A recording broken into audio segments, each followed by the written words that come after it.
vous êtes très déçu des actes d'une personne intime. Vous ressentez peu à peu de l'aversion, du dégoût et puis un beau jour, vous finissez par avoir le déclic de l'inimitié et elle perd toute son importance et sa valeur à vos yeux. C'est ainsi qu'on finit par zapper quelqu'un à qui nous étions pourtant très attachés et avec qui on partageait énormément de choses. L'origine de telles situations est généralement le manque de réciprocité et d'équité dans l'expression des sentiments divers. Alors faites-y attention autour de vous.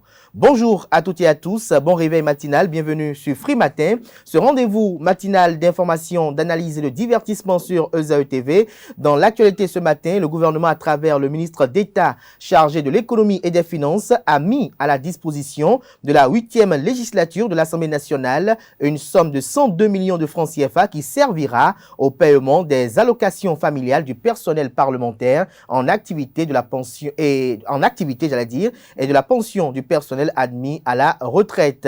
Deux importantes réformes prendront effet avec l'installation des députés élus pour le compte de la 9e législature. Vous en saurez davantage dans un instant.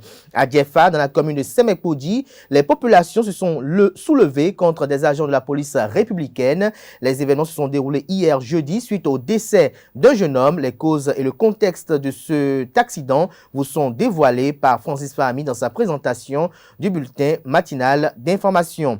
En sport, les écureuils juniors ont entamé hier leur dernier stage préparatif pour la Coupe d'Afrique des Nations CAN Junior Égypte 2023. L'internationale béninoise Yolande Nyami a paraphé un contrat d'1 an avec le club Raja Ain Aouda du Maroc. 2 semaines après avoir mis fin à sa carrière de football, l'ancien footballeur du Real Madrid, Gareth Bale, devient golfeur. Plus de détails avec Colombe Oussou dans sa présentation des sports. La rubrique définition du jour de ce matin nous fait découvrir le sigle CAC 40 qui signifie cotation assistée en continu. Les débuts du CAC 40 et les entreprises qui le constituent sont à découvrir au cours de cette émission.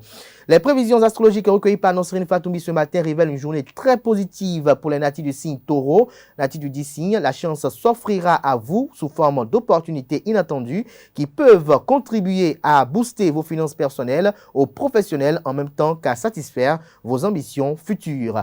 Voilà l'essentiel à retenir du sommaire de ce matin, chers amis internautes.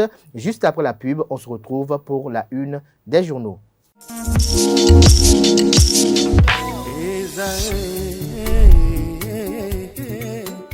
Bonne nouvelle pour la rentrée académique 2022-2023, l'École supérieure d'administration, d'économie, de journalisme et des métiers de l'audiovisuel ESAE vous ouvre les portes de ses différents sites. À Gbedjomende, à Bomé-Calavi, à Kpakpa et même à Parakou, l'université ESAE vous offre des bons d'études et des demi-bourses dans toutes ses filières en licence 1, 2 et 3. Et pour les 100 premières inscriptions en master 1 et 2, bénéficiez des demi-bourses. Nouveau bachelier, vous avez au moins la mention assez bien, inscrivez-vous vite à ESAE et bénéficiez d'un bon de 50 000 francs CFA. Étudiants, étudiantes et nouveaux bacheliers, payez 200 000 francs CFA en sciences de gestion, sciences économiques, sciences juridiques et en administration des affaires en licence 1, 2 et 3 et 500 000 francs CFA en master 1 et 2, 250 000 francs CFA en administration générale, administration des finances, journalisme et métiers de l'audiovisuel en licence 1, 2 et 3 et 600 000 francs CFA en master 1 et 2. Alors, inscrivez-vous vite et profitez des offres exceptionnelles mais également d'un enseignement de qualité à l'université d'excellence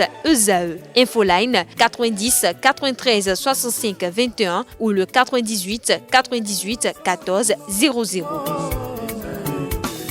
ESAE, l'excellence à un nom.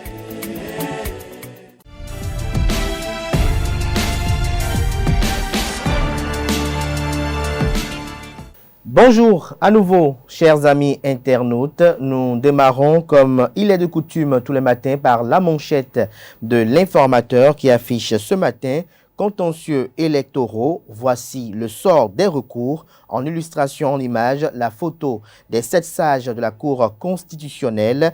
Pas de gain de cause pour les requérants. La Cour constitutionnelle a rejeté les recours contre les sièges de certains députés et a ainsi confirmé son verdict d'après les résultats provisoires de la Commission électorale nationale autonome Sénat. Toujours à la une de l'informateur de ce vendredi matin, législative de 2023 au Bénin, les agents électoraux payés la semaine prochaine. Dossier Tiens, le ministère public interjecte appel, retrouver les motivations à la page 6 de la parution de ce matin de l'informateur qui publie dans les colonnes de sa parution le calendrier du déroulement des matchs des Jeux universitaires du Bénin. L'oreille droite, comme à l'accoutumée, vous invite à découvrir dans les colonnes de sa parution les productions journalistiques des étudiants en formation à l'École supérieure d'administration, d'économie, de journalisme et des métiers de l'audiovisuel ESAE. La Nation, ce matin en manchette, amélioration du taux de pénétration Internet, les fournisseurs d'accès appelés à plus d'efforts. Toujours à la une du quotidien de service public, clôture de la deuxième session ordinaire de la haute autorité de l'audiovisuel et de la communication HAC. 11 décisions prises. Le journal écrit noir sur blanc avec en illustration la photo du président Prosper Moretti. Les travaux de la deuxième session ordinaire de l'année 2022 de la haute autorité de l'audiovisuel et de la communication HAC ont pris fin ce jeudi 26 janvier 2023 en présence des responsables d'associations professionnelles et des organes de service public.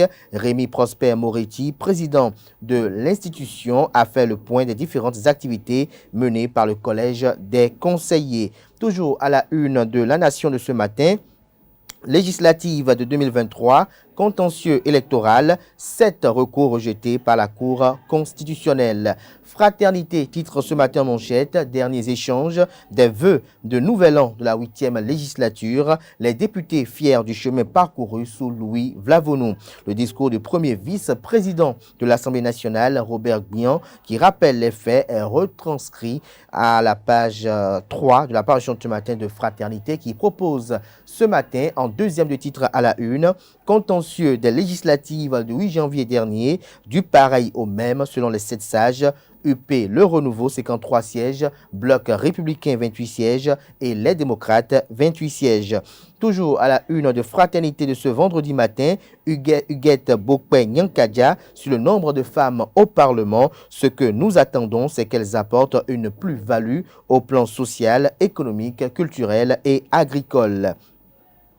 Le matinal ce matin en manchette parle d'examen des recours des législatives à la Cour constitutionnelle. Les requérants en passent d'être déboutés. Les recours formulés par divers requérants contre des élus dans le cadre des législatives du 8 janvier 2023 n'ont aucune chance d'aboutir. À l'issue de l'audience qui a connu de ces différents recours hier, jeudi 26 janvier 2023, au siège de la Cour constitutionnelle, les rapports produits par les sages sont tous défavorables aux requérants, conclut le matinal. Toujours à la une du même journal ce matin, délégation au contrôle et à l'éthique dans l'enseignement supérieur, le bras opérationnel du CNE pour mettre de l'ordre. Toujours à la une de le matinal de ce matin, participation des partis de l'opposition aux élections législatives, le Bénin inspire le Togo. Matin libre ce matin en manchette, présidence de l'Assemblée nationale, le personnel pour la reconduction de Louis Vlavonou. Toujours à la une du journal Matin libre de ce matin, Assemblée générale de la coalition tournons la page à Cotonou, engagement de réitérer en faveur de l'alternance démocratique. Le matin communique ce matin en manchette, échange de vœux du nouvel an à l'Assemblée nationale, ce que le premier vice-président Robert Bian a dit de la 8e législature. Le personnel reconnaissant salue les mérites de Louis Vlavonou. Toujours à la une de Le Matin de ce matin, troisième session ordinaire du conseil d'administration de l'AB AOC, promouvoir la technologie du biodigesteur en Afrique. Toujours à la une du même journal ce matin, amende pénale, frais de justice non encaissés et autres, des heures chaudes en perspective pour les débuteurs de l'État. Toujours à la une de Le Matin de ce matin, accusé d'être l'auteur de l'accident d'un décès d'un motocycliste, un policier pris en sandwich hier par la population à Semekoji, renseigne l'oreille droite de la une de ce matin de Le Matin, qui publie également comme titre ce matin à sa une, Environnement des affaires, Patrice Talon promulgue la loi sur le crédit bail en République du Bénin. Info Matin Plus, ce matin en manchette. Assemblée nationale, 102 millions de francs CFA débloqués pour le personnel parlementaire. Le plan social mis en exécution, Kimber MC Donald, la maman au grand cœur, Rico Dola, le cerveau de la réalisation, communique le journal Info Matin Plus ce matin en manchette. L'article à retrouver dans les colonnes de sa parution de ce vendredi. Le potentiel propose ce matin à ses lecteurs en manchette. Plus précisément, publication obscène et atteinte à la pudeur impliquant deux fidèles de l'URHC, le pasteur et son amante jetés en prison hier, d'autres suspects recherchés, l'audience fixée au 30 janvier prochain, le zoo, pas un terreau de films pornographiques, le combat du procureur d'Abomey. Toujours à la une de Le Potentiel de ce matin, lutte contre la délinquance sur Internet, 2 cybercriminels arrêtés à Boricon, un autre cerveau pris à Womé. Des détails sur le titre à la page 3 de la parution du matin du journal qui fait savoir néanmoins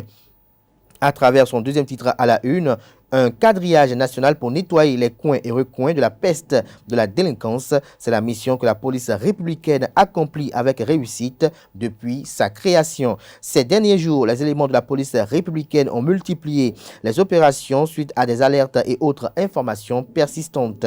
Dans le département du Zou, des hommes en uniforme ont mis la main sur de présumés Djabi. L'OCRC a en effet effectué une descente à Boricon au quartier Zongo où deux présumés cybercriminels ont été interpellés ce jeudi 26 janvier 2023 aux environs de 12 heures. Selon nos sources, il a été retrouvé et saisi chez les deux présumés cybercriminels plusieurs téléphones, 2 véhicules Lexus, une moto Audi et plusieurs autres instruments de connexion Internet. Retrouvez la suite de l'article, comme je l'annonçais tantôt, à la page 3 de la parution ce matin de Le Potentiel qui communique à sa une ce matin, cérémonie de présentation de vœux au Parlement, Louis Vlavono honoré par le personnel. Le premier quotidien économique du Bénin titre ce matin en manchette, échange communautaire, développement communautaire échange entre Abdoulaye Diop et Adama Coulibaly. Toujours à la une du premier quotidien économique du Bénin.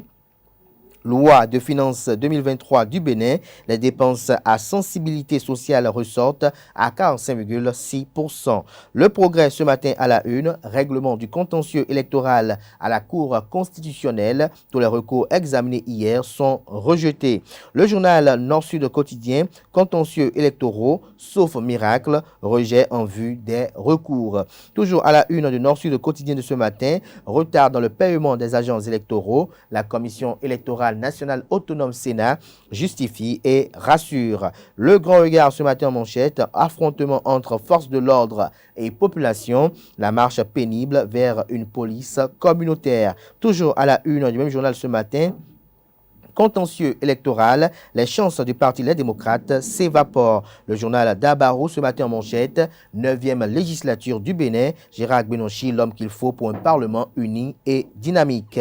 Toujours à la une du journal Dabarou de ce matin, faible taux de pénétration de l'Internet au Bénin, la ministre Aurélie Adamsoulé-Zoumarou échange avec les acteurs concernés. Nous restons toujours à la une de Dabarou de ce matin. Pour que cesse la déstabilisation des institutions et la confiscation des biens de politiciens, Richard Boniwoou fait des propositions.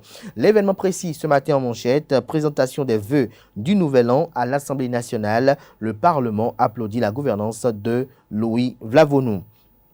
Toujours à la une du journal, l'événement précis de ce matin, audience sur les contentieux électoraux pour les législatives de 2023. La Cour rejette les recours du Parti Les Démocrates et du Bloc républicain. Nous passons à présent au journal Le Télégramme qui communique ce matin à la une.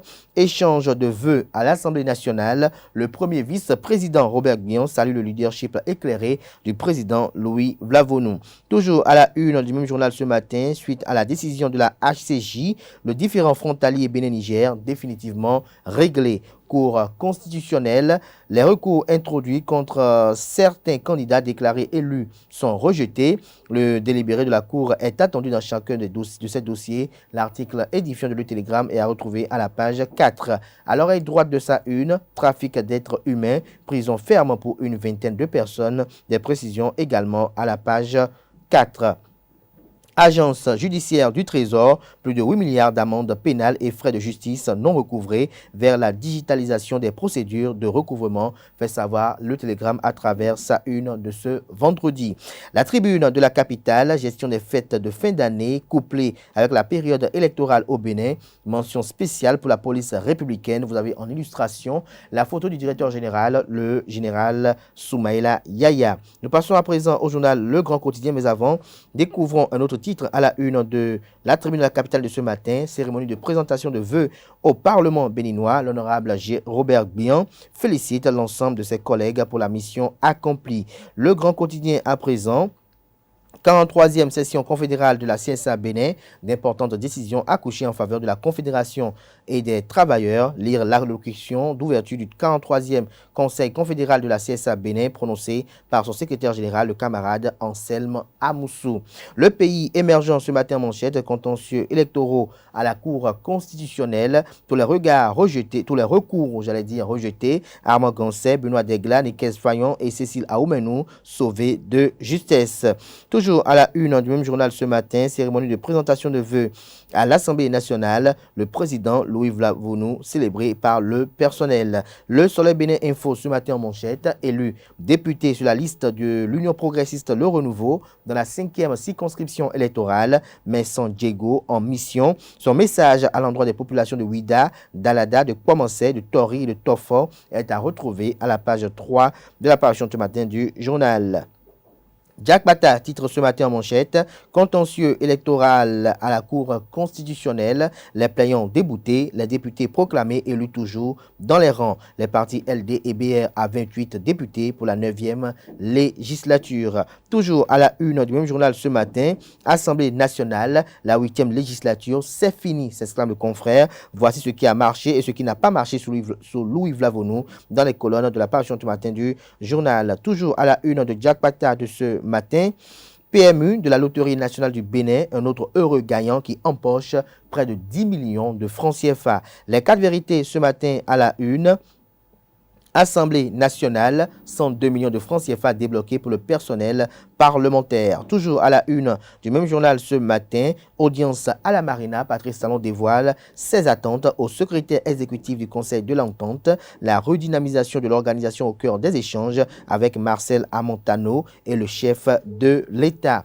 L'affiche du jour ce matin à la une, pièce d'état civil au Bénin, que comprendre de la réforme du certificat de résidence, s'interroge le confrère. La primeur ce matin à la une, pour son leadership éclairé à la tête de la 8e législature, le premier vice-président Robert Bian rend hommage au président Louis Vlavonou. Toujours à la une du même journal ce matin, législative du 8 janvier 2023, la Sénat annonce le paiement imminent des agents électoraux. Nous passons à présent au journal La Boussole, contentieux relatif aux résultats des législatives de 2023. Sans surprise, la Cour rejette tous les recours. Toujours à la une de La Boussole de ce matin, entrée sur scène du Parti Les Démocrates vers le rééquilibrage des pouvoirs politiques, la cohésion de la majorité parlementaire bientôt à rude épreuve. Nous passons à présent au journal Le Chronomètre qui titre ce matin à sa une: amélioration des conditions de vie des personnes vulnérables au Bénin. La FAPHB fait un plaidoyer auprès du ministre Tony Fodé. Des détails sur le dit plaidoyer à la page 2. Le coopérant ce matin à sa une, cérémonie de présentation de vœux à l'Assemblée nationale. Louis Vlavonou célébré par le personnel pour les nombreux actes en leur faveur. Le premier vice-président Robert Bian révèle le leadership éclairé du président Louis Vlavonou.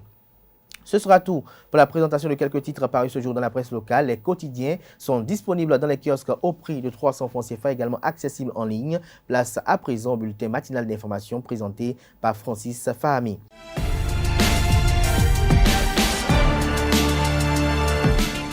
À toutes et à tous, bonjour. Bienvenue dans ce bulletin matinal d'information. Le gouvernement, à travers le ministre d'État en charge de l'économie et des finances, a mis à la disposition de l'Assemblée nationale 8e législature 102 millions de francs CFA nécessaires au paiement des allocations familiales du personnel parlementaire en activité et de la pension du personnel admis à la retraite. L'annonce a été faite jeudi dernier par le président du Parlement, Louis Vlavonou.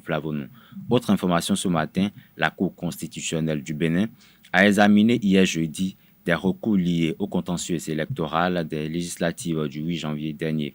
7 dossiers étaient à l'ordre du jour de cette audience plénière, dont 2 recours du Bloc républicain et 5 du Parti Les Démocrates. Parlant toujours des législatives du 8 janvier dernier, 2 réformes importantes prendront effet avec l'installation des députés élus au terme des élections législatives du dimanche 8 janvier dernier.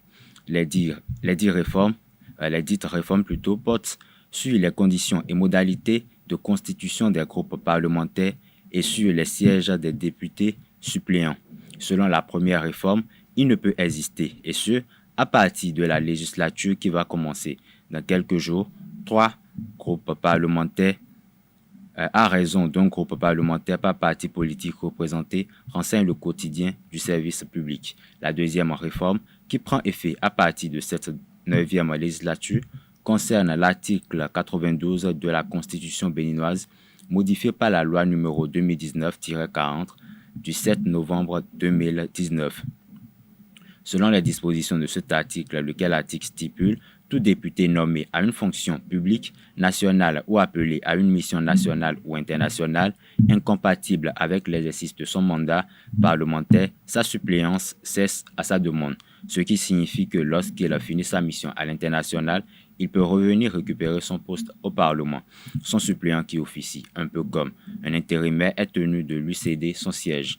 En visite au Bénin, le secrétaire exécutif du Conseil de l'Entente, Marcel Amontano, a échangé avec le président de la République du Bénin, Patrice Talon, ce mercredi 25 janvier 2023 au Palais de la Marina, en présence du ministre des Affaires étrangères et de la coopération, Aurélien Agbenochi, et du ministre d'État en charge de l'économie et des finances, Roumia Douadaï.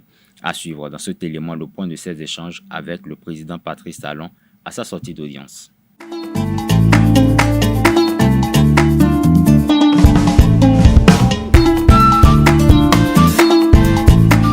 Tout d'abord que j'ai eu l'honneur d'être reçu par son Excellence M. Patrice Talon, président de la République du Bénin, qui m'a donné l'opportunité de lui faire le point des activités du Conseil de l'Entente, des actions qui ont été menées pour redynamiser et repositionner le Conseil de l'Entente, lui parler de la préparation du prochain sommet des chefs d'État et de gouvernement qui se tiendra à Lomé et prendre ses conseils et ses orientations sur ce qu'il a lieu de faire pour redynamiser du point de vue budgétaire également le Conseil de l'Entente et faire en sorte que cet instrument, cette organisation soit une organisation essentiellement politique, chargée de la concertation des chefs d'État sur les grandes questions sous-régionales, nationales, continentales et internationales.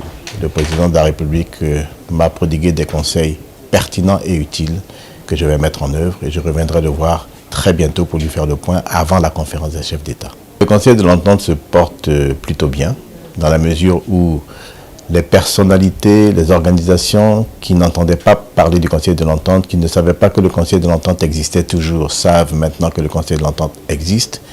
Celles qui savaient que le Conseil de l'Entente existait mais se posaient la question de savoir ce que le Conseil de l'Entente faisait, savent maintenant ce que fait le Conseil de l'Entente.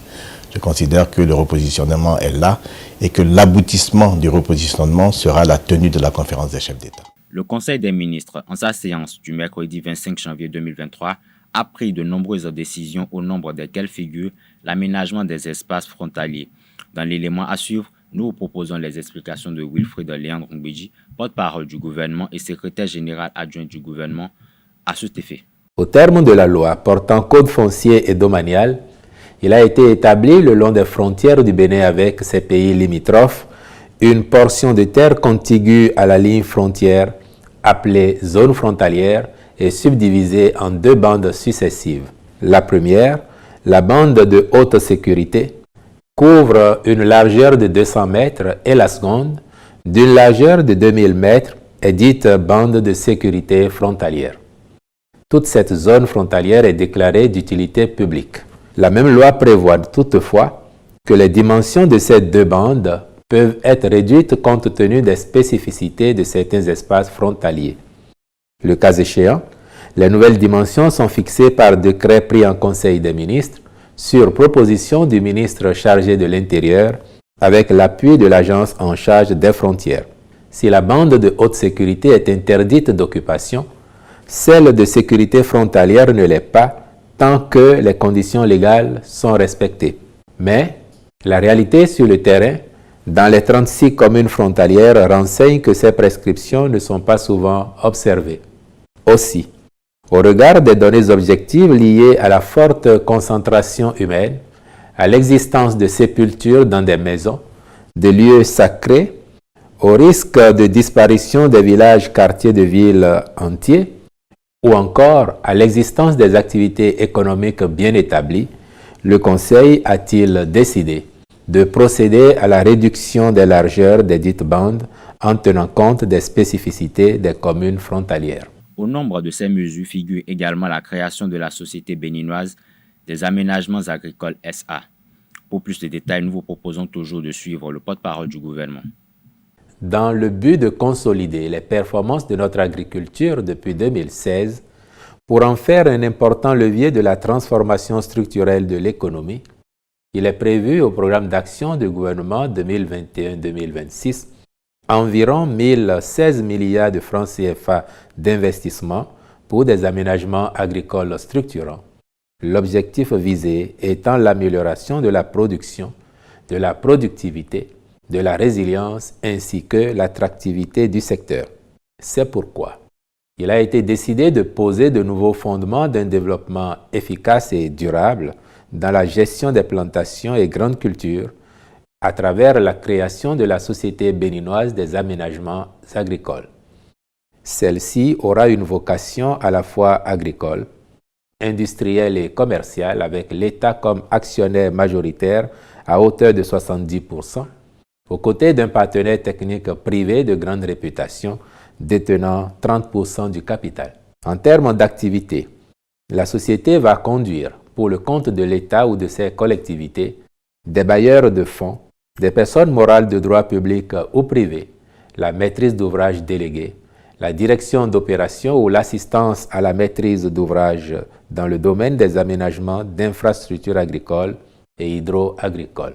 Elle assurera en outre la valorisation des terres cultivables, la promotion des cultures de grande envergure et la sécurisation d'investissements agro-industriels. Le Conseil a également décidé de la prise de participation de l'État au capital social de la Société de développement et d'agrégation des productions agricoles. À cet effet, nous vous proposons de suivre Wilfried Léandre Ngweji, porte-parole du gouvernement et secrétaire général adjoint du gouvernement pour plus de détails. Il présente également les différents avantages pour les agriculteurs, les industriels ainsi que l'État, surtout concernant le domaine du riz.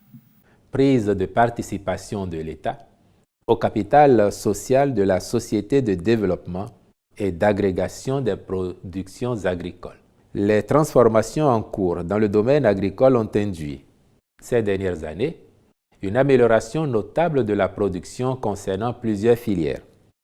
S'agissant spécifiquement du riz, la production est passée de 204 000 tonnes de paddy, soit le riz non décortiqué, en 2015, à 519 667 000 tonnes en 2021, soit un accroissement de 155% et une hausse des rendements de l'ordre de 32%, passant de 3,1 à 4,1 tonnes par hectare sur la même période.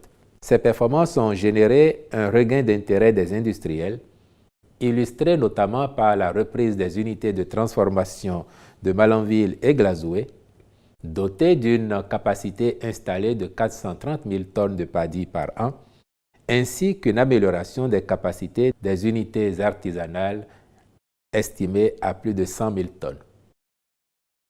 Mais, dans un contexte où l'ambition du gouvernement est d'atteindre 1 million de tonnes à l'horizon 2025, il se trouve que la mise en place d'une chaîne d'approvisionnement sécurisée et durable au profit des transformateurs constitue un défi car, actuellement, une proportion de 65% de la production de riz paddy est exportée de façon informelle vers les pays limitrophes.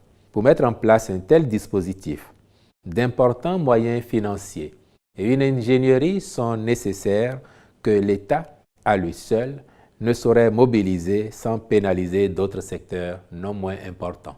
Dans la perspective d'une transformation plus accrue du riz produit localement, il s'avère important de promouvoir des chaînes d'approvisionnement sécurisées au profit des industriels à travers un mécanisme transparent et équitable de collecte et de distribution du riz paddy. C'est pourquoi le Conseil s'est prononcé en faveur de la participation de l'État aux côtés d'un partenaire privé de référence à hauteur de 30% au capital de la Société de développement et d'agrégation des productions agricoles. Celle-ci aura pour principales activités la cartographie et le géoréférencement des producteurs, le conseil agricole au profit des producteurs en termes de formation aux meilleures pratiques agricoles, mise en place d'outils digitaux de support, amélioration de la connaissance des prix par les producteurs, digitalisation des paiements, etc. La facilitation de l'accès aux matériels et équipements agricoles, la collecte et l'agrégation de productions agricoles, principalement le riz paddy. Toute opération de manutention, stockage, entreposage, développement d'infrastructures facilitant les achats de commodités agricoles et proches des centres de production, facilitation de l'agrégation et du traitement logistique des commodités agricoles, etc. La facilitation de l'approvisionnement des unités locales de transformation agricole en matières premières, l'exportation du surplus de production non transformée localement. En définitive, avec la création de cette société, il est à noter de nombreux avantages aussi bien pour les producteurs, les industriels que l'État.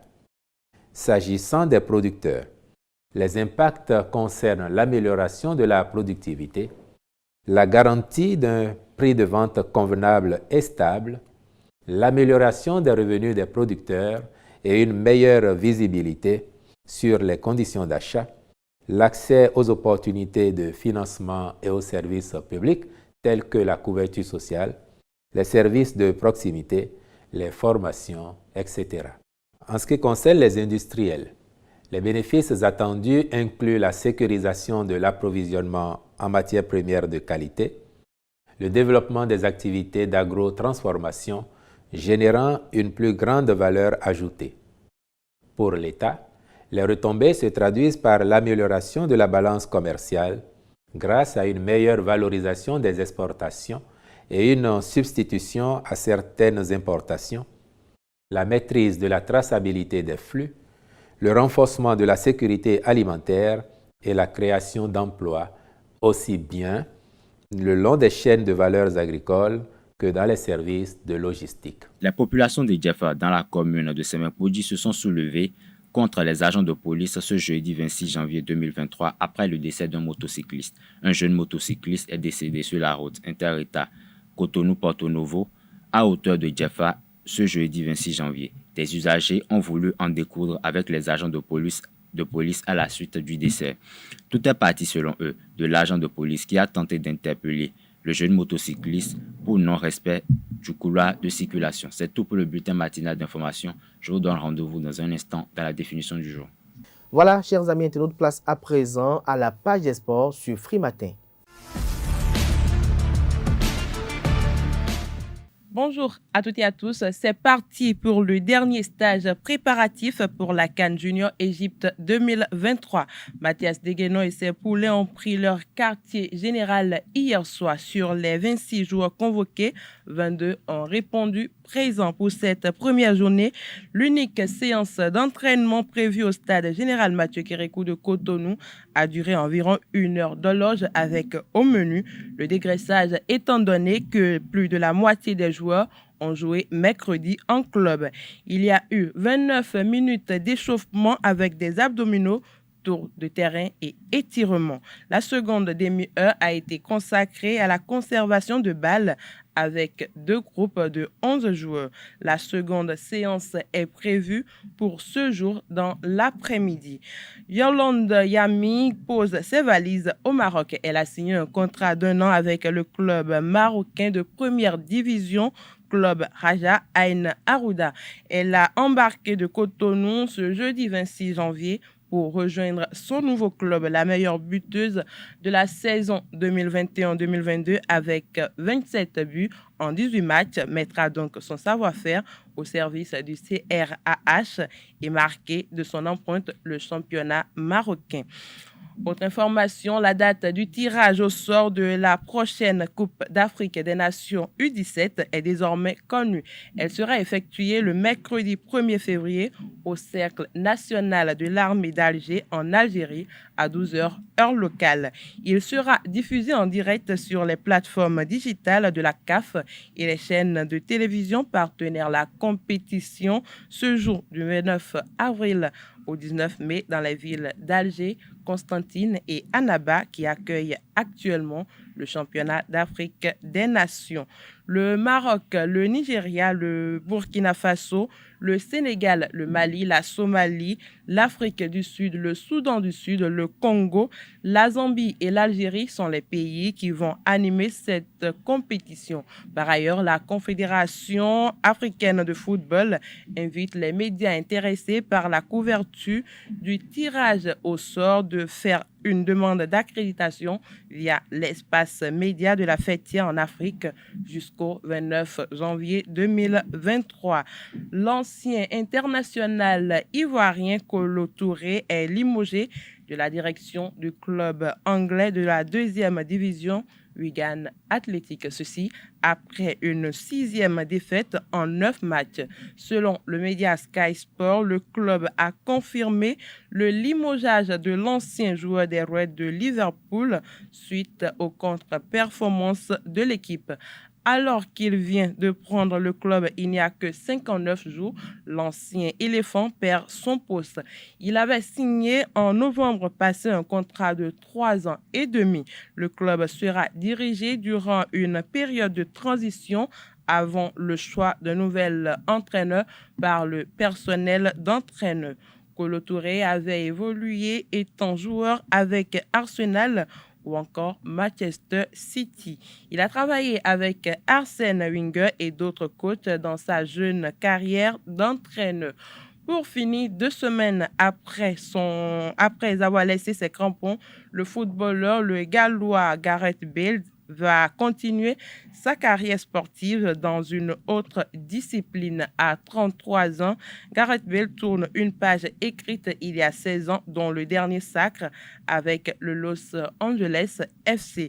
S'il n'a pas le swing de Tiger Woods ni la précision de Rolly McIlroy, le Gallois est très dévoué et pratiquant à tirer de ce sport. Il a souvent mis cette passion en avant malgré ses performances lorsqu'il jouait pour les Merengues.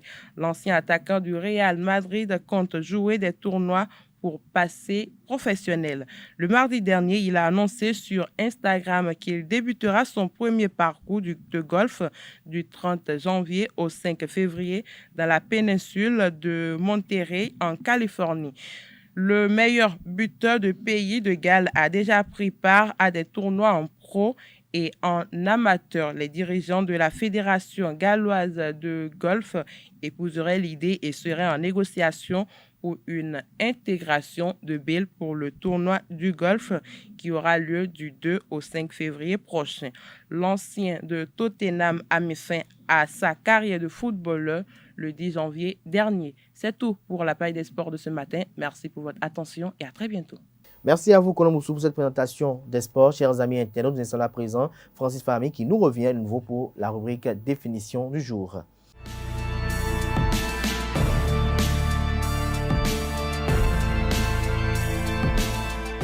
Le CAC 40 signifie aujourd'hui cotation assistée en continu. Le CAC 40 est le principal indice boursier de la Bourse de Paris, créé avec 1000 points de base le 31 décembre 1987 par la compagnie des agents de change. L'indice CAC 40 est déterminé à partir des cours des 40 actions cotées en continu sur le premier marché parmi les 100 sociétés dont les échanges sont les plus abondants sur Euronext Paris, qui fait partie d'Euronext, la première bourse européenne.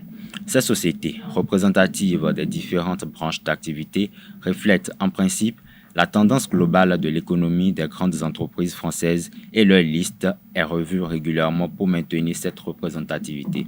C'est un indice sans dividende. À présent, je vous dévoile la composition des CAC 40 en 1988. Air Liquide, Alcatel, Arjomari, BSN, Bouygues, Carrefour, Casino, Chargeur, Club Méditerranée, Compagnie bancaire CGE, CGIP, Compagnie du Midi, Crédit foncier Darty, Jumex, Elf Aquitaine, Asilor, Général des Eaux, Général Occidental, Hachette, Havas, Lafarge Copé, Le Grand, L'Oréal, Lyonnaise des Eaux, LVMH, Michelin, Navigation Mixte, Peugeot, Paribas, Peuchel Bron, Perbonne Richard, Saint-Gobain, Saint-Louis, Sanofi, Société Générale, Télémécanique, Thomson, CSF. Eh bien, chers amis internautes, c'est tout pour la définition de ce matin. Merci et à très bientôt. Merci à vous, Francis Farami, pour cette présentation très instructive. Chers amis internautes, on installe à présent Nasrine Fatoumi pour les prévisions astrologiques.